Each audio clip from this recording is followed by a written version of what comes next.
Pai, do Filho e do Espírito Santo. Amém. Louvado seja o nosso Senhor Jesus Cristo, para sempre seja louvado. Querido irmão, querida irmã, hoje é festa da transfiguração de nosso Senhor. É uma festa muito bonita, porque nos faz ver Jesus parcialmente no seu esplendor divino, de modo especial, marcado pelo brilho, pela luz e por toda a claridade considerada então e colocada como uma transfiguração, esse reluzir da glória divina.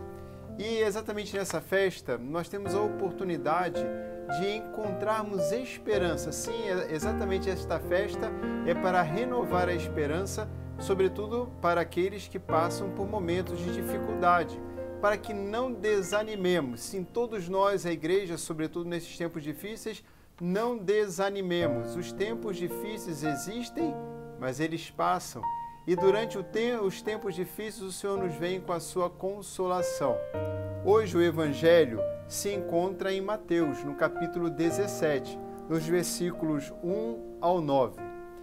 Diz assim a palavra de Deus: Jesus tomou consigo Pedro, Tiago e João, seu irmão, e os levou a um lugar à parte sobre uma alta montanha. Bom, devemos recordar então que na presença dos discípulos o Senhor fica transfigurado e então lhe aparecem Moisés e Elias conversando com ele. Pedro fica maravilhado junto com os outros discípulos, a tal ponto que pede para que façam ali 3 tendas, para ficarem naquele momento de muita bênção e muita graça. Recordemos que 6 dias antes, o Senhor havia dito para Pedro e os apóstolos que ele haveria de ir a Jerusalém e sofrer. E Pedro rejeitou esta ideia e o Senhor diz: afaste-te de mim, Satanás, porque os teus pensamentos não são os de Deus. Vejam bem, é exatamente por causa dos sofrimentos que Jesus viria a passar mais à frente, na celebração da sua Páscoa e da nossa salvação, que eles vivenciaram o momento da transfiguração. Se tivessem parado naquele momento, Pedro, Tiago e João não teriam vivido com Jesus este momento tão especial, preparando-os, portanto, para aquilo que haveria de vir. Se aqui eles sobem uma montanha para verem no Tabor Jesus transfigurado, eles irão subir num outro momento para Jerusalém, para verem Jesus preso, para verem Jesus crucificado.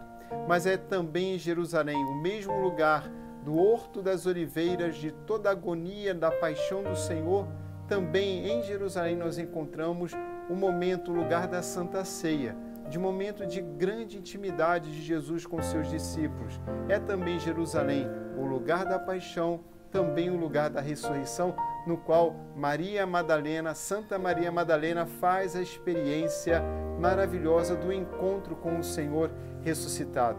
E não menos também, é em Jerusalém que nós temos toda a experiência de Pentecostes, marcando o início da vida da igreja, do nascimento da igreja.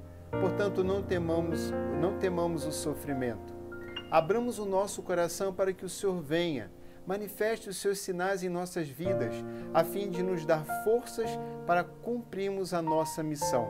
Aqui o Senhor prepara os seus discípulos para aquilo que virá, e não menos também o próprio Senhor é preparado por Moisés e pelo profeta Elias. Nesta grande experiência, como ambos que viveram a sua missão em vista deste momento glorioso do Filho de Deus para a libertação de todos nós. A segunda leitura, retirada da segunda carta de São Pedro, no capítulo 1, vamos encontrar a seguinte afirmação: e assim se nos tornou ainda mais firme a palavra da profecia.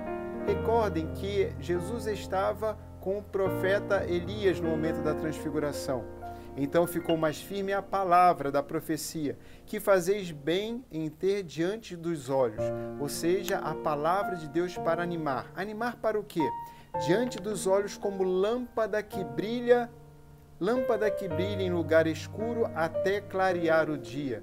Portanto, é a palavra de Deus que vem nos momentos em que nós estamos rezando, nos momentos de adoração, nos momentos de oração em comum. É a palavra de Deus que, como uma lâmpada, nos ajuda nos tempos difíceis, nos tempos mais escuros. nos tempos sombrios. Assim como o Senhor se manifesta, sobretudo com o símbolo da luz, transfigurando-se diante dos seus discípulos, a palavra também nos ajuda a vermos a vontade de Deus para nós. É a própria palavra também que nos anima, nos consola e nos conforta.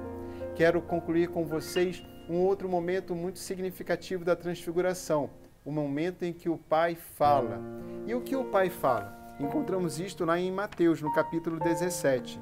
Uma voz dizia: "Este é o meu Filho amado, no qual eu pus o meu agrado." Meu Filho amado, no qual eu pus o meu agrado. Assim é a confissão, mais uma vez, como após o batismo de São João, aqui também o Pai fala.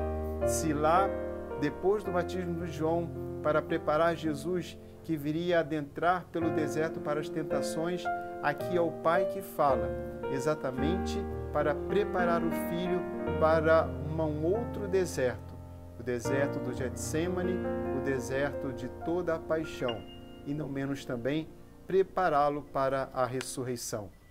E é exatamente aqui que nós paramos. Devemos olhar como o Pai olha, o Filho muito amado. Nós vamos ouvir na carta de São Pedro, cuja referência foi feita, que ele diz: "Em quem eu pus o meu bem-querer." Então é assim, meu Filho amado, no qual eu pus o meu agrado, todo o meu agrado. E o Pai conclui: "Escutai-o." A palavra. É necessário escutar o Senhor, a palavra. Como Moisés, que deu ao povo os 10 mandamentos, por toda a inspiração divina, trouxe para o povo os mandamentos do Senhor e conduziu por meio dos ensinamentos e da vontade de Deus o povo pelo deserto, pela palavra de Deus, assim como os profetas também alertaram o povo de Israel e animaram o povo de Israel nos momentos mais difíceis e ajudaram o povo, todo o povo na vida de conversão. Também é a palavra que nos ajuda nesse grande caminho de transformação. E o Pai diz: "Escutai-o, escutai o meu Filho." E qual é a primeira coisa que o Senhor fala depois de tudo isso, quando o Pai diz: "Escutai-o"? Depois disso, Jesus se aproximou, tocou neles e disse: "Levantai-vos e não tenhais medo." Escutai-o. O que Jesus diz? Levantai-vos e não tenhais medo. Meu irmão, minha irmã, não tenhamos medo. Esta é a palavra do Senhor para os discípulos que estavam amedrontados no final de toda a transfiguração, e assim também o Senhor nos diz a todos nós: levantai-vos, não tenhais medo. O Senhor esteja convosco, abençoe-vos o Deus Todo-Poderoso, Pai, Filho e Espírito Santo. Amém. Deus é Rei, é o Altíssimo, muito acima do universo.